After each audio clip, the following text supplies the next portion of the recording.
Olá, eu sou Michel Alcoforado e esse é o É Tudo Culpa da Cultura, um podcast de um antropólogo com outros antropólogos para não antropólogos. Aqui você vai descobrir que seus hábitos, formas de pensar, preferências e até mesmo suas angústias são de algum modo culpa da cultura. Calma, eu te explico. A cultura nada mais é do que uma maçaroca de sentido construída coletivamente, com força de te dar um lugar no mundo. É o que te permite viver junto dos outros. A gente inventa a cultura do mesmo modo que ela nos inventa. Nessa temporada, você vai entender que o amor é uma construção cultural e que se você tá arrastando o chifre no asfalto, tá se apaixonando pela pessoa errada, tá achando seu casamento insosso e quer abrir a relação, bem, pode não ser só culpa sua. Afinal, você já sabe. É tudo culpa da cultura. É tudo culpa da cultura. É tudo culpa da cultura. Antônio Pilão, que é o amor? Eu acho que tem duas maneiras de responder essa pergunta pela antropologia. Então, acho que a primeira maneira de responder é que nós não sabemos, e por não sabermos, fazemos pesquisa, né? E vamos descobrir com quem sabe, que é com quem sente. Uma segunda maneira de responder contradiz um pouco essa, que é uma antropologia um pouco mais arrogante, que tem algumas explicações para o que é o amor. É uma dimensão variável, contingente, né? É político, é histórico, é social.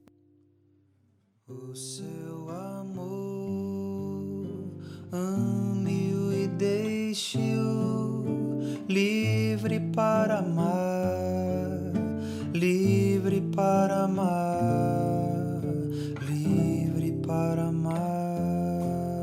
Antônio Cerdeira Pilão é antropólogo e há anos se dedica ao estudo de outras formas de amar, sobretudo do poliamor. Eu não tenho dúvidas que depois de você ouvir o episódio anterior desse podcast sobre casamento indiano, com a antropóloga Fabíola Gomes, descobriu que o amor é uma construção cultural. Não tem nada de natural. E nós fomos ensinados a acreditar que, ao longo da vida, vamos encontrar alguém e vamos amar essa pessoa com total autonomia e liberdade, contra tudo e contra todos. E pelo amor, vamos desejar, amar, transar e sonhar só com essa pessoa. Uma pessoa. Afinal, vocês são almas gêmeas, inventados um para o outro, e vão viver para todo sempre juntos, até que a morte os separe. Pois bem, não é bem assim, né? Eu não sei o que deu aí, do lado daí, depois que você entendeu que não existe alma gêmea. Se tá pensando em abrir a relação, ou mudar o teu formato de relacionamento. Se sim, esse é um papo para você ouvir com muita atenção. O antropólogo Antônio Pilão acabou de lançar um livro, chama-se Infinitos Amores, um estudo antropológico sobre o poliamor, onde ele nos ajuda a entender os desafios enfrentados pelos praticantes desse tipo de relação. Para além da chance de entender de uma vez por todas a diferença entre amor livre, relações não monogâmicas, relacionamento aberto e swing, você vai perceber ainda como é que essa gente lida com ciúme, como eles estão negociando acordos e como estão fazendo para ser feliz. Nesse encontro do É Tudo Culpa da Cultura, vamos entrar de cabeça nas descobertas antropológicas sobre o poliamor. É suco de antropologia.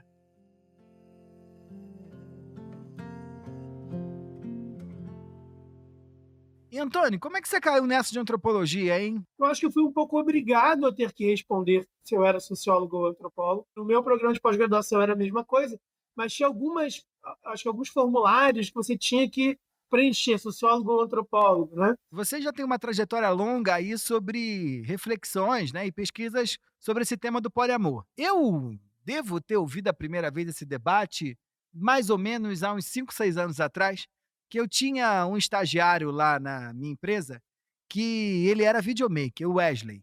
E o Wesley chegou para mim dizendo que o meu relacionamento era um relacionamento monogâmico, e ele estava mudando todo esse negócio, porque não só ele tinha um relacionamento aberto, mas ele estava de cabeça no poliamor. E aí eu fiquei meio perdido, como assim, né? Porque do ponto de vista de alguém que nasceu nos anos 80, amar uma pessoa só já é trabalhoso para chuchu. E aí fiquei imaginando para um garoto de 20 e poucos, né? Nascido no final dos anos 90, a possibilidade de amar várias pessoas era muita liberdade. E eu era um senhorzinho muito conservador. Como é que você caiu nesse negócio do poliamor? Eu caí no poliamor pensando sobre o amor. Como eu era uma pessoa que se apaixonava muito e que pensar sobre a temática amorosa era uma coisa que eu fazia desde muito novo, e aí eu lembrei que uma das minhas entrevistadas jovens, ela tinha falado de um relacionamento aberto que ela teve. Eu fiquei, relacionamento aberto é interessante. Aí eu achei algumas comunidades sobre relacionamento aberto e vi uma comunidade relacionada, que era sobre poliamor. Eu nunca tinha ouvido falar de poliamor, não conhecia ninguém que tinha ouvido falar nisso, mas estava lá no Orkut. Acho que você traz aí palavrinhas que são muito importantes para localizar quem não entende nada disso. Você falou de relacionamento aberto e você falou de poliamor.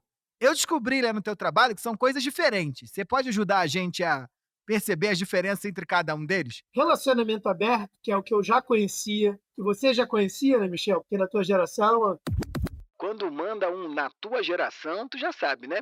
relacionamento aberto é um termo da década de 70 e ele se refere à possibilidade de um casal manter relações eventuais fora desse vínculo prioritário, vínculo conjugal, vínculo amoroso. Então vai lá, fica com alguém e tal, tranquilo. Esse é o relacionamento aberto. Poliamor é algo muito mais revolucionário. É a possibilidade de você namorar, se casar, eventualmente, com mais de uma pessoa. É um envolvimento efetivamente profundo, né? A possibilidade de construir relações profundas. Isso pode ser dividido tanto em relações em grupo, mais comum são os trisais, né? Então, são 3 pessoas formando uma unidade muito próxima aos parâmetros monogâmicos, mas é 3. Por si só já é bastante disruptivo, né? Ou o que é mais comum, que é uma pessoa mantendo mais de uma relação. E essas relações podem ser de igual intensidade. O poliamor é a possibilidade de amar a mais de uma pessoa ao mesmo tempo, desde que construindo essas relações acordadas. O swing, Michel, está muito próximo ao envolvimento do relacionamento aberto. Por quê? Porque tem um casal, ponto de vista amoroso, os swingers são monogâmicos. O amor ocorre só em casa. Mas eles entendem que o sexo é algo completamente incontrolável. O desejo ele não consegue se circunscrever, você não consegue direcionar o desejo para um único corpo, para um corpo que você está convivendo diariamente, né? Amor a gente faz aqui, construção, família aqui, só o casal. Só que, em alguns momentos, a gente vai para um espaço, normalmente numa casa, né? E aí as pessoas mantêm, eventualmente, relações lá, né? Entendendo que essas relações não comprometem de forma alguma o vínculo conjugal prioritário, vínculo diádico, vínculo amoroso. Ó, num tweet, hein, pra você não esquecer. Que vontade de fuder, garota. Eu gosto de você fazer o que meu pau te ama. Ao contrário do que diz a música, tanto no relacionamento aberto quanto no swing, os praticantes sabem que pau e pepeca não amam ninguém. Uma coisa é uma coisa, outra coisa é outra coisa. No relacionamento aberto, fica claro as eventuais escapulidas sexuais. Pula-se a cerca e tá tudo certo. Foi combinado. Já no swing, a sua alma é de alguém, mas os hormônios não. Então os pintos e as pepecas podem voar por aí, de acordo com os desejos. Já o poliamor, isso aí é outra coisa. O poliamor é a chance de amar várias pessoas ao mesmo tempo. É outra profundidade de encontro, outra duração de tempo, outra parada. Quando a gente está falando de relacionamento aberto, de poliamor e de swing, a gente está falando de uma separação entre amor e sexo, de certo modo, que é algo que não estava na ideia de amor romântico, porque você tinha que encontrar a sua alma gêmea de algum modo, eleger aquela pessoa como a sua pessoa amada, reforçando a autonomia e a escolha desse indivíduo superpoderoso, que independente da família, tem a possibilidade de inventar quem ele ama, e você passaria quase uma encarnação, porque ama aquela pessoa, tendo sexo com aquela pessoa. Isso é uma revolução importante pra caramba, que vem no bojo dessas transformações que a gente vai ver dos anos 70 para cá, né? Como é que isso muda tudo? É fácil a gente começar a se acostumar com a ideia, né? Romper com as barreiras do amor romântico e começar a perceber que sexo e amor são 2 coisas separadas? Tem vários trabalhos que mostram como o amor romântico ele foi revolucionário também ao longo de vários séculos. Muitos sociólogos falam que ele causou aumento das taxas de divórcio. Porque, assim, como é que você faz para colocar expectativa de satisfação, de alegria, de realização dentro de um casal? Quer dizer, é uma expectativa muito alta. Então, a partir do momento que você conecta felicidade a relacionamento amoroso, a chance disso dar merda é imensa, né? A expectativa de amor romântico, né, dentro dos relacionamentos, dentro do casamento, ele gerou uma combinação, né, na história do Ocidente moderno um tanto quanto inédita e, ao mesmo tempo, explosiva, né? Querido, olha a fórmula, olha a fórmula. Vocês estão seguindo isso aí, hein? É tipo assim, satisfação mais alegria, elevado à enésima potência, versus sexo gostoso, tem que dar em muita felicidade. Não dá, né? Não cai nessa. É cilada, Bino. Olha a loucurinha que você está se metendo. Expectativa altíssima. E o poliamor é uma das maneiras com que o amor romântico ele é problematizado, na medida em que você já não consegue achar mais, sustentar essa tese, essa fantasia, digamos assim, né, de que é possível, a partir de uma única relação afetiva sexual, você satisfazer todas as suas demandas. Né? Essa fantasia, ela é, de alguma forma, problematizada por quem adere, por quem defende o poliamor. Obviamente, os poliamoristas não inventaram a crítica ao amor romântico, mas se tornou uma forma muito consistente e organizada de criticar o amor romântico, porque ele quebra uma das bases mais fundamentais, né? Que é a ideia de que esse amor ele é direcionado a uma única pessoa e a combinação de dois gera uma satisfação, né? Uma completude. Quando a gente está falando de poliamor, é um negócio que não nasce no Brasil, não, né? Ele vem para cá. E ele vem dos Estados Unidos. Conta pra gente como é que esse negócio surgiu nos Estados Unidos e por que ele começou a reunir tantos adeptos por lá. Ele começa a aparecer no início dos anos 90. E tem duas grandes teorias, hipóteses sobre o surgimento do termo. Né? A primeira, e ela é curiosíssima, ela se conecta a uma igreja. A igreja de todos os mundos. Deus é amor, né? Já diziam aí as escrituras sagradas. Mas eu não sabia que Deus era poliamor. Gênio. The Church of All the Worlds, na Califórnia, nos Estados Unidos, que é uma igreja inspirada numa obra de ficção científica, A Strange in a Strange Land, Um Estranho numa Terra Estranha, que era um best-seller nos anos 70 nos Estados Unidos. E lá, era uma sociedade, às vezes era uma viagem para outro planeta e se descobria que lá as pessoas não eram monogâmicas. E aí, quando as pessoas voltam para a Terra, elas tentam instaurar uma maneira de viver não monogâmica, tentando imitar os alienígenas. Né? Então, o pessoal da igreja, inspirado no livro, tentou reproduzir essa maneira de viver e começou a chamar isso de poliamor, poliamoroso. Né? E, ao mesmo tempo, na internet, alguns grupos de discussão sobre não monogamia, também a palavra poliamor começou a aparecer como uma maneira mais positiva de se falar o que se é. Olha que interessante, olha que interessante. O Antônio agora vai explicar pra gente como um fenômeno cultural que nasce nos Estados Unidos, com a ajudinha das redes sociais e a internet, vem pra cá e vira outra coisa. Quando o assunto é cultura, essa viagem de um canto a outro nunca é uma operação de copia e cola, um mero transplante. Quando comportamentos e ideias saem de um contexto cultural e ganham vidas em outros, eles precisam se adaptar, dialogar com a colcha de sentidos em operação, nesse novo contexto cultural. Até para eles virarem, né, duplos de si mesmos.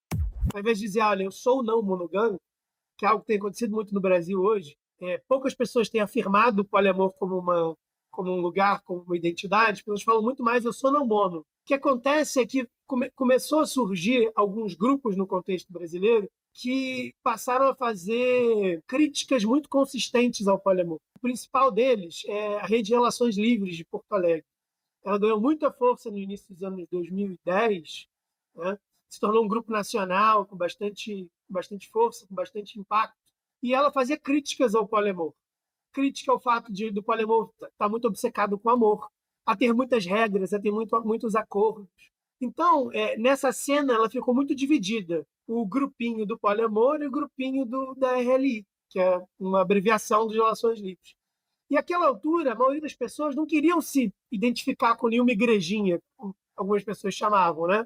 Não quero me chamar poli, nem... Pô, o que importa para mim é que eu não sou monogâmico, entendi, quero viver relações múltiplas. Então as pessoas começaram como uma alternativa a escapar dessa obsessão por identidades, por identificações, e para afirmar sua singularidade, sabe? Eu sou único, eu não quero ficar me identificando com uma igrejinha, com um grupinho, sabe? Então eu não sou nem poli e não sou nem RLI. Entende? Eu sou não mono, é um termo mais guarda-chuva que deixa as pessoas livres para fluírem um pouco, né?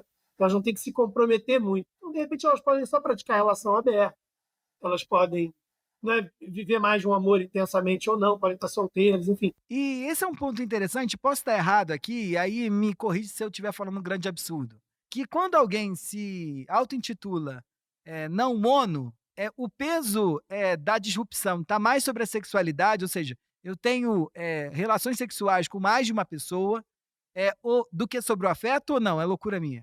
Não chega a ser loucura. Não monogamia normalmente é um termo guarda-chuva, ele é geral. Então ele vai abarcar formas de relação que envolvem afeto múltiplo, como é o caso do poliamor, que era o caso da RLI, das relações livres, como outras que não. Swing e o relacionamento aberto, por exemplo. E por que eu te pergunto isso? Porque a Bela Gil, a filha do Gilberto Gil, ela tinha um relacionamento com o ex-marido dela de 18 anos, se eu não me engano, muitos anos.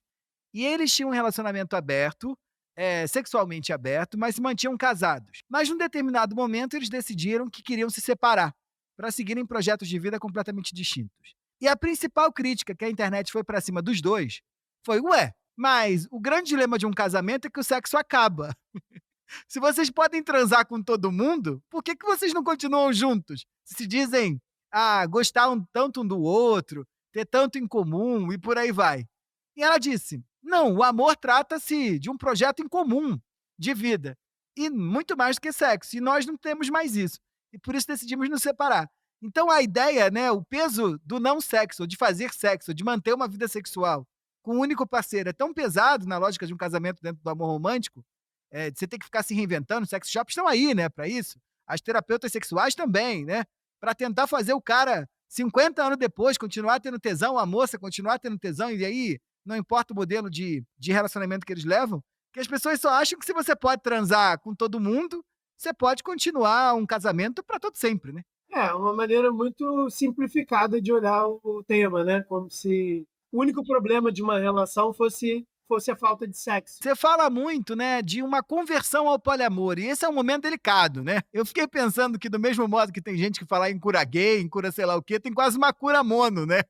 Que algumas pessoas entram de cabeça para poder começar a aceitar esses novos modelos de se relacionar com o outro, ou de amar os outros. Isso não é um processo fácil. A conversão, a ideia de conversão, vem por conta dessa origem evangélica, religiosa, ou não, assim, é converter mesmo, porque quase que a pessoa ela passa por um processo de um rito de passagem para começar a se ver de uma outra forma ou ter um outro tipo de visão de mundo. É engraçado, porque às vezes eu me penso por que eu escolhi essa categoria, conversão, para dar conta desses fenômenos transitórios. O discurso das pessoas em relação à não monogamia, né, o poliamor em particular, era um discurso que me lembrava muito o discurso religioso. Sabe?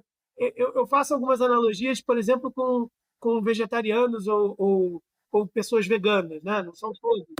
Tudo igreja, né? É tudo igreja. Tem um discurso de uma defesa muito consistente, uma argumentação, uma moralidade por trás daquilo, e, ao mesmo tempo, uma fala muito nítida sobre como era a vida da pessoa antes e depois. Então, quando eu era monogâmico, com a minha vida monogâmica, quando eu estava nas trevas, tem gente que usa termos desse tipo, sabe? Quem encontrou a luz, o poliamor, não pode mais voltar às trevas. Uma fala de um interlocutor de pesquisa, né? Então, assim, era um processo do eu antes e eu depois que estava muito demarcado. As pessoas falavam sobre isso, né? O momento em que elas optaram por fazer uma transição na vida delas, uma transição que é muito complexa, né? Porque eu acho que quando você fala vou me tornar ou vou viver assim, encontrei o caminho, não necessariamente, né, você consegue produzir uma alteração dos seus sentimentos, das suas sensibilidades automática, né? Tem um ato discursivo do não vou mais, não quero mais, não sou mais, só que você precisa conversar com você mesmo. E esse processo interno de lidar com dinâmicas, sentimentos de ciúmes, competitividade, né, competição, insegurança, né, vivendo um modelo de relação que você não está habituado, né, é algo que eu percebi como uma constante também na pesquisa. É fácil, mas é difícil. Não tem uma saída capaz de livrar todos nós dos problemas, né? Vai ter sempre ali uma relação, vai ter sempre uma fricção. Aceita. Era uma resolução intelectual, teórica de vida. Não, monogamia não faz sentido, é uma repressão, é um mal, eu não me encaixo na monogamia, mas, ao mesmo tempo, conseguir se encaixar no poliamor, eu percebi que era muito mais complexo, doloroso, trabalhoso do que poderia parecer à primeira vista, sabe? É engraçado porque você faz uma comparação aí com os vegetarianos e com os veganos, e não é só na forma como pensam as escolhas como uma bandeira política. É também, de certo modo, no perfil dos convertidos, né? Poliamor, por mais que seja muito democrático, tem cara, né? Quem é a cara? Que cluster é esse, assim? Que cara é essa? Predominavam pessoas que cursavam a universidade, que já haviam cursado. Não lembro aqui de cabeça, mas era mais de 90% das pessoas estavam no meio universitário, a maioria em cursos de humanos. Não eram pessoas ricas, mas eram pessoas de camadas médias, principalmente das grandes cidades brasileiras, São Paulo, Rio de Janeiro, Brasília, enfim, tinham espalhados por todo o Brasil, mas eram mais concentrados nesse perfil. Eram pessoas que raramente tinham qualquer vínculo religioso cristão, eram ateias em sua maioria, posicionamento político de esquerda ou apolíticos. Então, assim, tinha um perfil que era uma bolha, claramente não representava a população brasileira, e jovens. Quase todo mundo ali era jovem, entre 20 até 30 e poucos anos, 39 anos. Pega a visão, pega a visão. Pinheiros, Botafogo, Santa Cecília, Barra Funda. Universitário bem nascido, come orgânico, bonezinho de movimento social, vai de bicicleta pro trabalho, adora um boteco cheio de identidade raiz para chamar de seu. Calma, calma, se você é assim, fica tranquilo. Foi só uma brincadeira. Agora, eu percebo que de uns tempos para cá, com a popularização do poliamor, isso mudou radicalmente. Mudou até o significado do que é poliamor. Muitas vezes ele acionou um sentido muito mais sexual do que era, muito menos político do que era no início. Mas isso no Brasil ou no mundo todo, Antônio? Esse aspecto mais sexualizado do que afetivo? Eu percebi no Brasil, mas aqui eu percebi claramente uma despolitização, uma desteorização sobre o tema, que era uma coisa muito intelectualizada, muito politizada, a galera que estava desbravando o tema aqui no Brasil, sabe? O pessoal quer mais gozar do que pensar, né? Antes o pessoal estava mais pensando que gozando. Acho também, Michel, que tem uma conexão com a própria dinâmica da rede social também, né? O Orkut, que era onde as pessoas estavam inseridas, era uma rede mais intelectualizada, né? Que tinha mais espaço para debates, para discussões, né? A plataforma favorecia textões, discussões, né? Mais calorosas do que as redes sociais atuais, são muito mais imagéticas do que discursivas, né? Pensando no Instagram, no TikTok. Que do cacete isso, hein? O meio pelo qual as pessoas se conectam com o assunto, encontram outros praticantes e impactam no desdobramento desse fenômeno. As redes sociais mais abertas para o debate, para a discussão, elas politizavam o tema. Quando o negócio chega no TikTok, vira dancinha, esvazia sentido. E aí, a maneira como o pessoal se relaciona com o assunto muda. Gênio. Antônio, tem um negócio que é bem interessante, assim, porque tem um processo ali, né, dado que você está no relacionamento, que essa conversão ela é individual, mas ao mesmo tempo ela tem que ser do casal, de algum modo, se você está imbricado em alguma relação, né? Você se converte ao poliamor, mas alguém que está contigo às vezes não se converteu. Isso cobra alguma conversa, negociação de acordos, né? Alguns limites que o casal vai colocar para si para poder entrar nessa viagem. Que problemas que aparecem nesse jogo? Como é que você faz quando você vai fazer esse processo de conversão com alguém? Porque você, de repente, quer acelerar esse processo e a outra pessoa está sofrendo mais. Ela até quer viver uma relação no mono, mas talvez não seja o melhor momento dela, ou enfim, ela tá mais insegura do que você. Então, como é que faz para fazer isso ao mesmo tempo, né? Então, a tensão que eu observo, que é a tensão uma das tensões mais fortes, é como é que você faz para equacionar essa sua vontade de ser livre e espontâneo e não dever nada a ninguém com o fato de que, se você constrói relação, você constrói relação com pelo menos mais uma pessoa. E as vontades, as demandas, as dores dessa pessoa são relevantes. E você vai ter que equacionar um pouco a tua liberdade com o cuidado e a preocupação com a outra pessoa, né? Nesse processo, eu diria que há algumas vantagens que os homens héteros, cis, né, brancos, né, acabam atingindo nesses processos. Novidade, né? Novidade. Por quê? Porque são as pessoas que estruturalmente tiveram a liberdade amorosa e sexual e as possibilidades no mercado sexual, no mercado matrimonial mais consistentes. Então, são as pessoas que estão mais habituadas a lidar com um número maior de parceiros, mas, ao mesmo tempo, são as pessoas que não estão habituadas a lidar com seus parceiros, as suas parceiras, pensando em relações heterossexuais, tenham a mesma liberdade, né? De uma maneira ideal, eu diria que o poliamor ele é necessariamente comprometido com a pauta da igualdade de gênero. Ele nasce nos anos 90 comprometido com essa pauta. Nas definições do poliamor estava colocado ali que é só a possibilidade de que ambos, homens e mulheres, possam estabelecer relações com mais de uma pessoa que configura o conceito de poliamor. Isso não seria poligamia. Senão a gente entraria na poligamia, né, que se divide em poliginia e poliandria. Mas o poliamor, ele entra, a definição do poliamor, na sua origem, presume que não são só os homens que podem.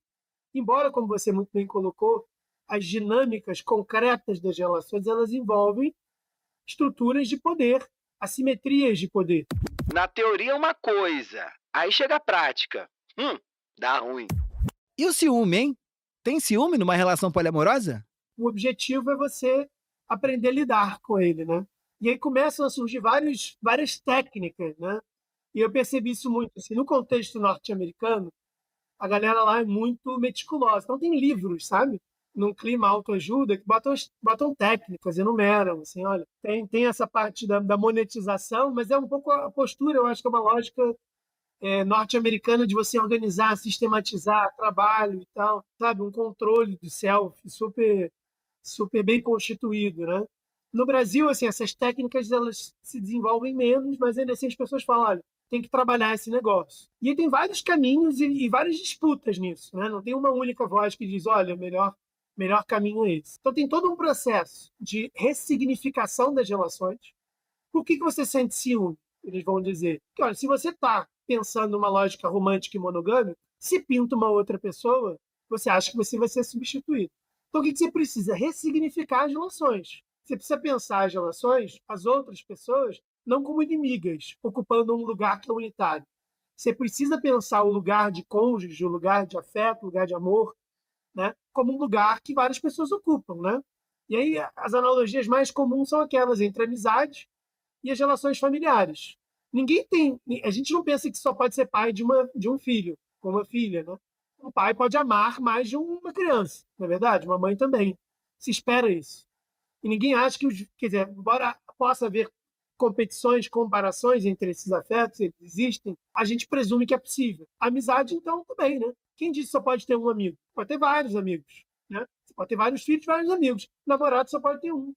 Amor sexual, né? Só pode ter um. Então a ideia é que você precisa modificar essa lógica. Mas isso é muito difícil para as pessoas fazerem, até mesmo as pessoas não monogâmicas. Quando estabelecem uma relação, parece que elas se ancoram daquela lógica monogâmica, romântica, dura, né? Aquele é meu parceiro, aquela é minha parceira. Então, todo envolvimento com outra pessoa parece um envolvimento problemático. Aí começam as negociações. Se está me fazendo mal, a gente precisa criar uma regra para limitar isso. Aí cria-se um acordo, cria-se um veto. Pode ficar e se relacionar com aquela pessoa, mas a outra não, é muito próximo. A fulano não, fulano é escroto, sabe? Aí começam a criar regulamentos para poder dar um pouco mais de suporte para essa subjetividade que está ali gritando, dizendo não, você é minha, você é meu. Né? E aí é um processo de tentar regular. Né?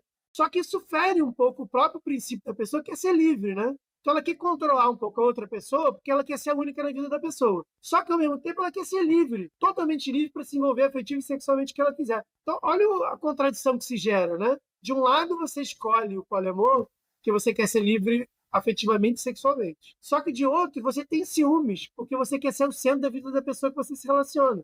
E você quer limitar do outro. E aí, normalmente, as pessoas ficam no entre-lugar. Se elas assumirem a liberdade, elas ficam descobertas em relação à segurança na relação. E o contrário também é possível de pensar. Você ficou com a Fernanda? Eita caramba, fiquei, ué. Como assim fiquei ué? Nosso relacionamento é aberto, meu amor. Tá, é aberto, mas você esqueceu as regras? Não esqueci, não. Não é pra ficar com amiga. Ela não é amiga. Não, ela é minha amiga, ela não é sua amiga. Não, ela deixou de ser sua amiga pra ficar comigo. Ah, ela deixou pra ficar com você ou ela deixou porque ficou com você? Porque nesse caso ela deixou após o crime ter se configurado. Ela deixou de ser sua amiga e aí depois ficou comigo. Mas tem um prazo de carência aí, né? Não é assim, deixou de ficar e liberou. Compersão é uma palavra que surge, é muito louco o surgimento dela, surge num jogo espiritual, numa comunidade alternativa nos Estados Unidos, chamada querista. E ele é um termo que é considerado um sentimento novo, e é uma palavra que se refere à alegria, à satisfação que você tem quando um parceiro, uma parceira sua, se relaciona com outra pessoa e está feliz. O ciúme, você fica bolado, né? Você fica bolado, você pensa assim, pô, a pessoa vai me abandonar, o outro é melhor do que eu, preciso desse espaço. E você começa a competir por espaço, a demandar atenção. É uma lógica de subtração, né? A outra pessoa ocupa meu espaço e ela me põe em risco, né? Esse é o ciúme. A lógica da compersão é o contrário. Pô, você está saindo com alguém, você está feliz? Que ótimo. Eu entendo. Mas tô velho pra essas coisas. Que loucura você, hein? Porque você, quando vai me encontrar, você me encontra mais feliz. Você vai regular menos a minha liberdade, porque você está feliz, entende? Você está mais preocupado em ter prazer, em estar com outras pessoas, do que ficar me regulando. Então, você já vem melhor. E se você está contente, se você está apaixonado, se você está amando a pessoa, você vem alegre. Então, assim, o retorno que isso tem para mim é um retorno compersivo, ou seja, eu vou me alegrar. Eu vou ficar feliz porque você está feliz. E as pessoas conversam sobre isso. Elas conversam sobre isso. É, Ai, você voltou feliz, eu encontrei um cara, uma moça muito legal, blá blá blá. Isso é um assunto conversado. a compersão, muitas vezes, ela é um mito não monogâmico. Ninguém abandona por completo a monogamia. A monogamia é um fantasma permanente. Olha como o amor romântico é, né? Você tenta outras coisas, abre ali, expande a cabeça, muda a tua ideia, mas ele continua ali te cercando como um parâmetro, né? Ele continua ali agindo pra caramba. E está sempre lá o ciúme, a insegurança, a competição com os outros, sabe? Isso fica lá nas pessoas, principalmente as que estão em processos de conversão e que eram monogâmicos muito convictos, pessoas muito, muito ciumentas. Ela é tipo assim, cara, onde eu quero chegar? Eu quero chegar a um momento em que eu não fico triste, não fico angustiado, como eu fico contente. Mas muitas pessoas dizem, eu nunca senti. Já senti num certo momento. Consigo sentir com tal pessoa, mas às vezes isso acontece em relação ao gênero do parceiro, né? Percebi muito nas minhas pesquisas Maravilhoso isso. que, sei lá, e o meio não monogâmico é um meio onde a bissexualidade ela é muito, muito comum. Então, muitas vezes, vamos supor que eu esteja numa relação com uma parceira mulher, é muito mais comum que seja difícil para mim lidar com a minha parceira se relacionando com um parceiro homem e eu sinta ciúmes do que com uma parceira mulher. E às vezes acontece o contrário também. Uma mulher se sente muito mais insegura quando o seu parceiro se relaciona com alguém, né, do mesmo gênero do que ela, do que de outro. Então, assim, isso pensando em relações de pessoas de gêneros distintos. Então, assim, a conversão ela é muito mais uma idealização de uma alternativa consistente ao ciúme do que efetivamente é um sentimento absolutamente constituído e que todas as pessoas não monogâmicas sentem. Mas essa é uma contradição e, de certo modo, é o que estrutura o poliamor, porque aparece essa ideia de que o poliamor é quase um bom balanço entre amor e liberdade. E aí, né, numa sociedade marcada por um vocabulário machista, misógino, patriarcal, às vezes os homens ficam com mais liberdade do que as mulheres nesses arranjos, né? Primeiro, eu diria assim, eu não acho que o poliamor é tanto um equilíbrio entre o amor e a liberdade. Eu acho que é um equilíbrio entre a liberdade e a responsabilidade, ou o cuidado com o outro, de alguma forma. Por quê? Porque tem um lado seu que quer ser absolutamente espontâneo, livre, poder se envolver com quem você quiser, e tem o outro lado que é entender os limites dessa outra pessoa. Estruturas de poder, assimetrias de poder. Então, uma coisa é, na teoria, homens e mulheres poderem se envolver, outra coisa é, na prática, os processos, né, de constrangimento que muitas mulheres não monogâmicas contam dos seus parceiros todas as vezes que elas vão sair. Começam a falar mal dos carinhas, começam a demandar algo, a sabotar, muitas vezes aparecem nos encontros subitamente, ligam, fazem chantagens emocionais. Então, assim, há relatos muito consistentes, né, em pesquisas, nas minhas e de outras pessoas, tratando da manutenção de dinâmicas opressivas e privilégios, né, de homens em relações não monogâmicas, né? Porque assim, você não vira uma sociedade completamente diferente, né? Uma coisa é você defender relações não monogâmicas e dizer que você quer estabelecer relações, se comprometer com pautas igualitárias no discurso, e outra coisa é na prática, né? Se dizer contra o privilégio masculino, e outra coisa são suas práticas cotidianas, que certamente vão reproduzir machismos e privilégios masculinos ou raciais. Nesse processo, eu diria que há algumas vantagens que os homens héteros, cis, brancos, acabam atingindo nesses processos. Por quê? Porque são as pessoas que estruturalmente tiveram a liberdade amorosa e sexual, né, e as possibilidades no mercado sexual, no mercado matrimonial mais consistentes. Então, são as pessoas que estão mais habituadas a lidar com um número maior de parceiros, mas, ao mesmo tempo, são as pessoas que não estão habituadas a lidar com os seus parceiros, as suas parceiras, pensando em relações heterossexuais, tenham a mesma liberdade. E hoje, quando a gente abre os aplicativos de encontro, né, os dating apps, eles também já abrem a possibilidade para você marcar lá se você é não monogâmico ou não. E aí eu fiquei pensando, uma coisa é o esforço que dá para você ir para um aplicativo desse, achando que vai amar, né? Novas pessoas para amar, né? E quem está nos aplicativos sabe o desafio que é. E outra coisa é você, partir do pressuposto que o relacionamento é não monogâmico, e quantas outras pessoas múltiplas você pode sair só para transar. E aí, de novo, vou trazer a questão dessas disparidades da vida prática que vão trazendo questionamentos para a teoria, porque os corpos, né? E aí você discute isso no teu trabalho, né? Os corpos desejáveis ganham nessa possibilidade. E você cria novas disparidades, assim. Aquela democracia ou uma ideia muito igualitária de que todo mundo pode, começa a ser questionado, né? Os homens, né, por conta da visão como a sociedade brasileira tem sobre a sexualidade dos homens e das mulheres, também ganham vantagem. Os brancos, dentro desse mercado de desejos, também ganham vantagem. Os homens de classe média, média alta, também ganham vantagem. E aí a gente vai criando uma série de disparidades nesse mercado, né? Fiquei pensando numa questão. Obviamente, existem vantagens de ser homem, hétero, branco, de classe média e não monogâmico, mas, ao mesmo tempo, há desvantagens e vantagens em ser mulher, seja heterossexual ou não, principalmente quando não é Conta mais, vamos ver se a gente apanha. Presta atenção na provocação do Antônio. É bem interessante, de fritar os miolos, ó, presta atenção. E aí eu queria trazer um pouquinho essa reflexão, né? Uma vantagem talvez envolvam desvantagens. Homens héteros, cis, brancos, eles são verdadeiros vilões no meio. Ou seja, são as pessoas que reproduzem as opressões, são pessoas problematizadas, altamente problematizadas. Quando chega uma pessoa com essas características numa discussão ou você vai se envolver com alguém, há uma desconfiança absoluta, sabe? Então, essa pessoa ela é um homem branco, há uma posição, um reconhecimento de que essa condição ela é uma condição que envolve um risco de opressão muito grande, então as pessoas querem se proteger e se afastar. A priori, elas não vão se envolver. Então, existem muitos grupos e muitos discursos em que pessoas, homens, brancos, cis, héteros, não são bem-vindas, né? Ou as pessoas simplesmente não querem se relacionar com elas. E quais são as pessoas que são mais bem vistas nesse sentido? São as pessoas sem essas características, né? Olha que interessante. O Antônio está explicando aqui como os homens brancos, cis, héteros, ao longo da história desse baile, eles não souberam se comportar. Todo mundo já sabe disso. E como eles não tiveram responsabilidade afetiva com seus parceiros, eles se queimaram na roda dos poliamorosos. Então eles já entram lá valendo menos, porque ninguém confia neles. E olha que loucura!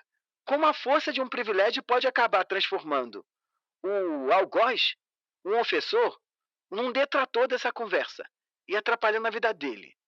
Mas quem se dá bem, hein? São mulheres. As mulheres bissexuais, elas se apresentam um pouco na cena não monogâmica, isso envolve um problema, que é o problema da objetificação, mas elas aparecem como as potenciais parceiras ideais para todas as partes. Porque, assim, se um homem hétero aparece, o outro homem vai dizer assim, não, esse cara é perigoso, esse cara é do mal, esse cara não sei o quê. A própria mina vai desconfiar que esse cara vai assediar, vai ser irresponsável, afetivo, etc. E tal. Agora, se é uma mina, e é uma mina bissexual, parece que está tudo resolvido. Ué, mas tem um aspecto interessante dessa identidade, dessa posição, né? Mais nesse jogo de afetos aí, que coloca elas como hiper mega valorizadas, mas me parece que elas também são vítimas ideais, né? Pois é. Dentro desse cenário. Por serem as potenciais parceiras ideais, não são homens, não são heterossexuais, parece que serve a todo mundo. E esse servir a todo mundo acaba caindo no fenômeno da objetificação, que muitas falam da unicornização, né?